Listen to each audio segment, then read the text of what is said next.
অন্তত 91-এর ভোটের মতো একটা উদাহরণ স্থাপন করবে। সেটির দিকে যদি যায় তাহলে মানুষ আস্থাবান হবে, মানুষের আস্থা পাবে। আদারওয়াইজ সবাই সবাইকে সন্দেহ করবে, যেমন তারেক সাহেব সন্দেহ করতেছে রোড ম্যাপের না দেওয়ার কারণে, স্পেসিফিক ডেট না দেওয়ার কারণে। যেমন এনসিসিবি বলতেছে ভোট হয়ে গেলে আর আওয়ামী লীগ ফ্যাসিস্টের বিচার হবে না।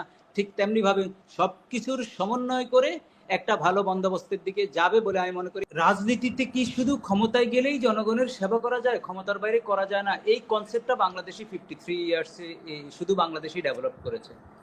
আমি তো মনে করি বিরোধী দল থাকতেই তার বিভিন্ন কর্মসূচির মাধ্যমে জনগণকে আকৃষ্ট করা, এবং সে পরবর্তীতে ক্ষমতায় গেলে কিভাবে কাজ করবে, মানুষের কাছে টেস্ট দেয়, টেস্ট পরীক্ষা সে উত্তীর্ণ হয়। কাজগুলো এখন কেন দিচ্ছে না মানুষকে আশ্বস্ত করার জন্য?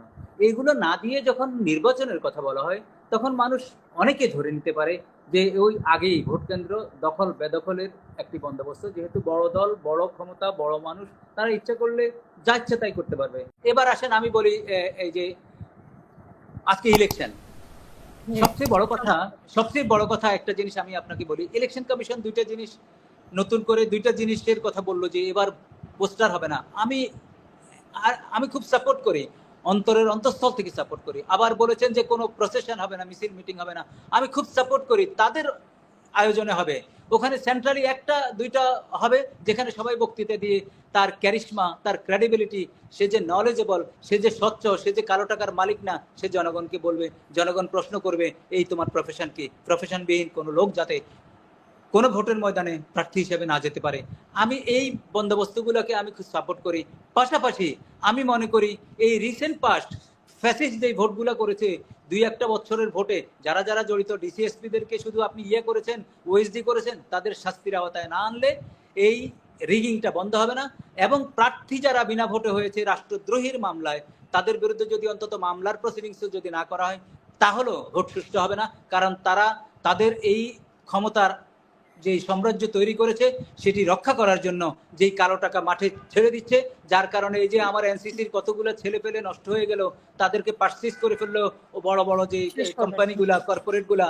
এবং সবচেয়ে ভয়ের কারণ, এই যাদের ব্যাপারে শোনা যাচ্ছে তাদের ব্যাপারে যদি তদন্ত করে তাদেরকেও যদি বিচারের আওতা না আনা হয়, তাহলেও এনকারেজ হবে সারা বাংলাদেশের, ওই যে সবাই সমন্বয়ক হবে, ছাত্র যুবক সবাই সমন্বয়ক হবে, ডিসি অফিসে যাবে, এসপি অফিসে যাবে, ওই তারা সচিবালয়ে যাবে, আর পাঠদানে তারা মনোযোগী হবে না, বিশ্ববিদ্যালয়ের আর ওই যে ক্লাসরুমে তাদের পাওয়া যাবে না।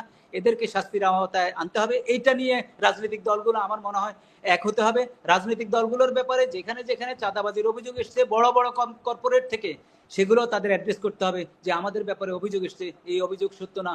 এবং তাদের ব্যাপারে যেখানে যেখানে এই যে গ্রামে গঞ্জে হাটে মাঠে যদি বড় দলগুলোর যে লোকগুলো এটাতে জড়িত, তাদেরকে শুধু বহিষ্কার না, তাদেরকে শাস্তির আওতায় এনে পুলিশে সোপর্দ করার যদি ব্যবস্থা না করা হয়, জনগণ ভোট, জনগণ ক্ষমতা, জনগণ রাজনীতির উপর যে আগে ভয় ছিল, ভীতি ছিল, যে 53 ইয়ার্সে আমরা কখনো সামরিকের অধীনে স্বৈরশাসনে ছিলাম, বেসামরিকের অধীনে স্বৈরশাসনে ছিলাম, সেই আতঙ্কে আতঙ্কিত হবে। সুতরাং আমি মনে করি এখনই সময় ঐক্যবদ্ধভাবে, রাজনৈতিক দলগুলো যেমন ঐক্যবদ্ধভাবে ফ্যাসিস্ট মোকাবিলা করেছে, ঐক্যবদ্ধভাবে ভোটের বন্দোবস্ত করবে, এবং ভোটের বন্দোবস্তে ওখানে ফ্যাসিস্ট যাতে আসতে না পারে সেই ব্যাপারে তারা ভূমিকা রাখবে, এবং যাতে ভোট কেন্দ্রে নির্বিঘ্নে মানুষ ভোট দিতে পারে, অন্তত 91-এর ভোটের মতো একটা উদাহরণ স্থাপন করবে। সেটির দিকে যদি যায় তাহলে মানুষ আস্থাবান হবে, মানুষের আস্থা পাবে। আদারওয়াইজ সবাই সবাইকে সন্দেহ করবে, যেমন তারেক সাহেব সন্দেহ করতেছে রোড ম্যাপের না দেওয়ার কারণে, স্পেসিফিক ডেট না দেওয়ার কারণে। যেমন এনসিসিবি বলতেছে ভোট হয়ে গেলে আর আওয়ামী লীগ ফ্যাসিস্টের বিচার হবে না। ঠিক তেমনি ভাবে সব কিছুর সমন্বয় করে একটা ভালো বন্দোবস্তের দিকে যাবে বলে আমি মনে করি, এবং রাজনৈতিক ঐক্যের খুব দরকার বলে আমি মনে করি। আর আমি তারেক রহমানের কথা আপনাকেও জিজ্ঞেস করবো যে তারেক রহমানের জন্য কি এখনো নিরাপদ না বাংলাদেশ, যার জন্য আমার কাছে কোনো ইনফরমেশন নাই উনি কি নিরাপত্তা জনিত কারণে ফিরছেন না বা অন্য কোনো কারণে, যার কারণে যেহেতু আমি ইনফরমেশন জানি না, যেহেতু আমার নলেজ নাই ব্যাপারে, আমি এই ব্যাপারে কমেন্ট করতে চাচ্ছি না। আমি মনে করি উনি বাংলাদেশে আসলে এখন 10-20 লাখ লোক একসাথে এয়ারপোর্টে জড়ো হবে, এবং আমি মনে করি যে ওনার যেই সমর্থক কর্মী, যে ভালোবাসার লোক আছে, ওরা ওনাকে নিরাপত্তা বিধান করবে। বাংলাদেশে যথেষ্ট ইকুইপ তারা। আর আমি মনে করি ওনার নিরাপত্তার জন্য যারা হুমকি ছিল তারা এখন দেশে নাই, তারা এখন পালিয়ে বেড়াচ্ছে, তারা এখন তার আশীর্বাদ পাওয়ার জন্য মরিয়া হয়ে আছে। তো সুতরাং সেক্ষেত্রে আমি ভিন্ন মত পোষণ করি। এনিওয়ে, আমি যেটি বলতে চাচ্ছি সেটি হচ্ছে এইভাবে, অর্থাৎ আপনার ডিমান্ড থাকবে, প্রশ্ন থাকবে, আনসার দিতে হবে। ডিমান্ড থাকবে, ডিমান্ডের বিপরীতেও কথা বলতে হবে। অর্থাৎ যেইভাবে আপনি দাবি করুন না কেন তার যুক্তি থাকতে হবে, লজিক থাকতে হবে, ইনফ্যাক্ট ফাইনালি এটা জনগণের কাছে যাবে। আমি শুধু একটি কথা করতে চাই, আমি খুব দ্রুতই কথা বলে চলে যাব, আমার আরেকটা জায়গায় আমার এঙ্গেজমেন্ট আছে।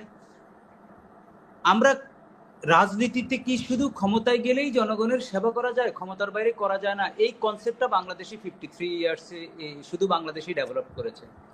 আমি তো মনে করি বিরোধী দল থাকতেই তার বিভিন্ন কর্মসূচির মাধ্যমে জনগণকে আকৃষ্ট করা এবং সে পরবর্তীতে ক্ষমতায় গেলে কিভাবে কাজ করবে মানুষের কাছে টেস্ট দেয়, টেস্ট পরীক্ষা সে উত্তীর্ণ হয়। আমি উদাহরণ দিতে চাই, বিএনপি অনেক বড় সংগঠন, তারা পাওয়ারে যাবে এটা মানুষ নিশ্চিত ধরে নিয়েছে। যেই দলটি ফলোইং মর্নিং এ পাওয়ারে যাবে, দায়িত্বে যাবে, সেই দলটি দায়িত্বে গেলে যেই কাজগুলো করার কথা বলছে সেই কাজগুলো শুরু করতে কেন করে না? যেমন ধরুন আমাদের দেশে এখনো কিন্তু দ্রব্যমূল্য হঠাৎ করে বেড়ে যায়। আমাদের দেশে এখনো কিন্তু এই যে চাঁদাবাজি যদি অনেক কমেছে, বাট কমার মধ্যে হঠাৎ করে বেড়ে যায়, হঠাৎ করে শুরু হয়ে যায়।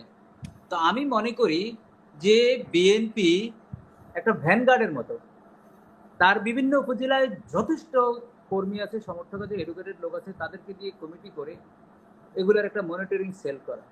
এরপরে বিএনপি যে সংস্কারের কথা বলছে, ভোট যে ভালো করার জন্য, ভালো ভোটের জন্য তারা যে গ্যারান্টি দিচ্ছে, নিশ্চয়তা দিচ্ছে, তাদের ভিতরে কাউন্সিল করা, বিএনপি নিজেরা কাউন্সিলের মাধ্যমে তাদের নেতা নেত্রী নির্বাচিত করা। আমরা অধিকাংশ সময় দেখলাম যে আহ্বায়ক কমিটি হয় সারা জেলা, প্রত্যেক জেলাতে 5-7 জনের নাম সেন্ট্রাল থেকে ঘোষণা করা হয়। মানুষের আতঙ্কের জায়গা হলো যে এটা সংস্কার, অর্থাৎ নির্বাচনের সংস্কার, নির্বাচন পদ্ধতির সংস্কার, প্রার্থী দেওয়ার, যে প্রার্থী যেমন আমি আনার ওদি বদি, তারপরে এই যাচ্ছে তাই পাপলু, যাচ্ছে তাই লোকরে নমিনেশন দেওয়ার বন্দোবস্ত বড় দুই দলের ভিতর অতীতে মানুষ দেখে এসছে। সেটির থেকে বেরিয়ে আসার জন্য তারা কি একটা ক্রাইটেরিয়া সেট করেছে যে আমার প্রার্থী আগামীতে এরকম হবে, আমার প্রার্থী আগামীতে এই গুণের অধিকারী হবে? এখন পর্যন্ত দেওয়া হচ্ছে না। তো আমার প্রশ্ন হলো এই কাজগুলো এখন কেন দিচ্ছেন না মানুষকে আশ্বস্ত করার জন্য? এইগুলো না দিয়ে যখন নির্বাচনের কথা বলা হয় তখন মানুষ অনেকে ধরে নিতে পারে যে ওই আগেই ভোট কেন্দ্র দখল বেদখলের একটি বন্দোবস্ত, যেহেতু বড় দল, বড় ক্ষমতা, বড় মানুষ, তারা ইচ্ছা করলে যা ইচ্ছা তাই করতে পারবে। ধরুন আমি একটা সাধারণ প্রার্থী হলাম, ইন্ডিপেন্ডেন্ট ক্যান্ডিডেট হলাম, আমার চাটখিল সোনারমণি এলাকায় আমি কি নিরাপদে আমি কি আমার ক্যাম্পেইন করতে পারবো? আমার যদি ছোট কয়েকজন কর্মী সমর্থক থাকে, তারা কি নিরাপদে তাদের কাজ করতে পারবে? আমার একটা পোস্টার কি নিরাপদ থাকবে? তো এই কথাগুলো তো মাঠে আসছে, এই কথাগুলো আপনি ওভারকাম করার জন্য, এই কথাগুলো যে বাজে, এই কথাগুলো যে এখন চলে না, অ্যানালগ যুগে চলতে, এখন ডিজিটাল এআই এর যুগ, এখন চলবে না, এটা প্রমাণ করতে হবে তো।